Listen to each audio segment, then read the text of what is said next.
नमस्कार दोस्तों, स्वागत है आप लोगों का आपके अपने यूट्यूब चैनल साइंस क्लासेज में। एक बार फिर से आप तमाम यूट्यूब के हमारे जितने भी साथी हैं उनका हार्दिक अभिनंदन है आपके अपने यूट्यूब चैनल साइंस क्लासेज में। आज हम लोग फिर से एक बार केमिस्ट्री के मोस्ट इम्पोर्टेंट क्वेश्चन के साथ शुरुआत कर रहे हैं और तत्वों का आवर्त वर्गीकरण से ये ऑब्जेक्टिव टॉप 10 लिया गया है। ये बोर्ड एग्जाम में पूछे जाने की तमाम निश्चित है। चलते एक बार आज शुरू करते हैं आज के पहले प्रश्न से। आज का पहला प्रश्न कह रहा है कि मेंडलीव के वर्गीकरण का आधार क्या था? परमाणु संख्या था, परमाणु द्रव्यमान था, परमाणु त्रिज्या था या परमाणु घनत्व था? तो इसका राइट आंसर क्या हो जाएगा दोस्तों? इसका राइट आंसर हो जाएगा परमाणु द्रव्यमान। मेंडलीव के वर्गीकरण का आधार क्या था? परमाणु द्रव्यमान। चलते हैं अगले प्रश्न की ओर। अगला प्रश्न क्या है? 2 नंबर प्रश्न क्या कर रहा है दोस्तों? 2 नंबर प्रश्न कह रहा है कि मेंडलीव के आवर्त सारणी का मुख्य दोष क्या था? क्या ऑक्सीजन का स्थान निर्धारित नहीं कर पाए थे, कार्बन का स्थान निर्धारित नहीं कर पाए थे, हाइड्रोजन का स्थान निर्धारित नहीं कर पाए थे या क्लोरीन का स्थान निर्धारित नहीं कर पाए थे? तो इसका राइट आंसर क्या हो जाएगा दोस्तों? हाइड्रोजन का स्थान जो है मेंडलीव साहब निर्धारित नहीं कर पाए थे। चलते हैं अगले प्रश्न की ओर। तो अगला 3 नंबर प्रश्न कर रहा है दोस्तों।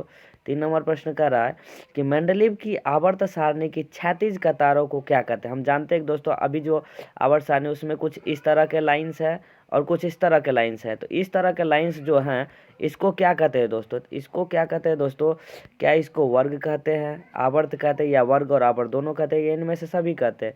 तो इसका राइट आंसर क्या हो जाएगा दोस्तों? इसका राइट आंसर हो जाएगा क्षैतिज कतारों को आवर्त कहते हैं और ऊर्ध्वाधर कतारों को वर्ग कहते हैं। चलते अगले सवाल की ओर। तो अगला सवाल क्या है दोस्तों? अगला सवाल कर रहा है मेंडलीव के वर्गीकरण में किस तत्व का वर्गीकरण कठिन हो गया था? क्या हल्के तत्वों का वर्गीकरण कठिन हो गया, कि भारी तत्वों का, कि सामान्य तत्व का, या इनमें से कोई नहीं? तो इसका राइट आंसर क्या हो जाएगा दोस्तों? तो इसका राइट आंसर हो जाएगा भारी तत्वों का वर्गीकरण जो है, भारी तत्वों का वर्गीकरण जो है मेंडलीव के आवर्त सारणी में क्या हो गया? कठिन हो गया था दोस्तों। चलते हैं अगले सवाल की ओर। अगला सवाल क्या कर रहा है? 5 नंबर सवाल कर रहा है कि आधुनिक आवर्त सारणी में समूहों की संख्या कितनी है? तो आधुनिक आवर्त सारणी में क्या समूहों की संख्या 12 है, 18 है, 20 है या 8 है? तो आधुनिक आवर्त सारणी में समूहों की संख्या जो है दोस्तों, यानी कि ऊर्ध्वाधर स्तंभों की संख्या कितनी है? 18 है। कितनी है दोस्तों? 18 है ऊर्ध्वाधर स्तंभ, यानी कि समूह जिसको वर्ग भी कहते हैं वो 18 है उसकी संख्या। चलते अगले सवाल की ओर दोस्तों। अगला सवाल क्या कर रहा है? अगला 6 नंबर सवाल कर रहा है दोस्तों। कह रहा है कि आवर्त सारणी के ऊपर, आवर्त सारणी के समूह में ऊपर से नीचे आने पर तत्वों की संयोजकता क्या होती है? यानी कि ऊपर से जब नीचे आते हैं संयोजकता क्या होती है?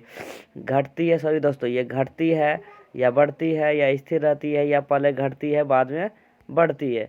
तो इसका राइट आंसर क्या हो जाएगा दोस्तों? इसका राइट आंसर हो जाएगा स्थिर रहती है। संयोजकता क्या होती है दोस्तों? स्थिर रहती है। चलते हैं नेक्स्ट सवाल की ओर दोस्तों। अगला सवाल क्या कर रहा है? अगला सवाल कह रहा है किसी वर्ग में ऊपर से नीचे आने पर धातुई गुण क्या होता है दोस्तों? तो वर्ग में ऊपर से नीचे आने पर धातुई गुण क्या होगा दोस्तों? बढ़ता है, घटता है, स्थिर रहता है या इनमें से कोई नहीं? तो इसका राइट आंसर क्या हो जाएगा दोस्तों? इसका राइट आंसर हो जाएगा कि वर्ग में जब हम ऊपर से नीचे आते हैं तो धातुई गुण क्या होता है दोस्तों? बढ़ता है। क्या होता है? धातुई गुण बढ़ता है। धातुई गुण बढ़ता है। चलते हैं अगले सवाल की ओर। अगला सवाल क्या कर रहा है दोस्तों?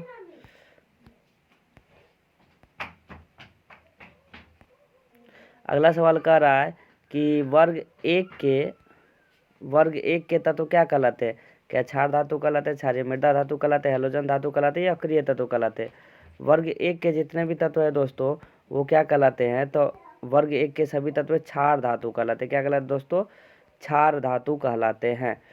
चलते अगले सवाल की ओर। अगला सवाल क्या करा है दोस्तों? 9 नंबर करा है कि निम्न में कौन अक्रिय तत्व है?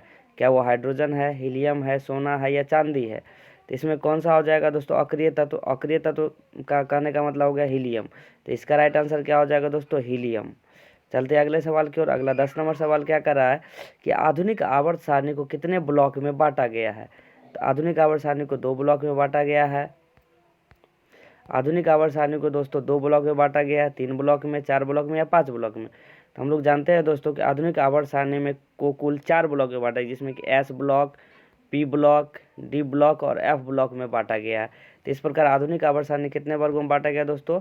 4 ब्लॉक्स में बांटा गया। तो इसका राइट आंसर क्या हो जाएगा? सी, यानी कि 4 ब्लॉक्स में बांटा गया है। तो ये हमारा लास्ट क्वेश्चन था। अगर ये वीडियो आपको अच्छी लगी हो तो चैनल को लाइक शेयर एंड सब्सक्राइब जरूर करें। लाइक शेयर एंड सब्सक्राइब जरूर करें। धन्यवाद दोस्तों।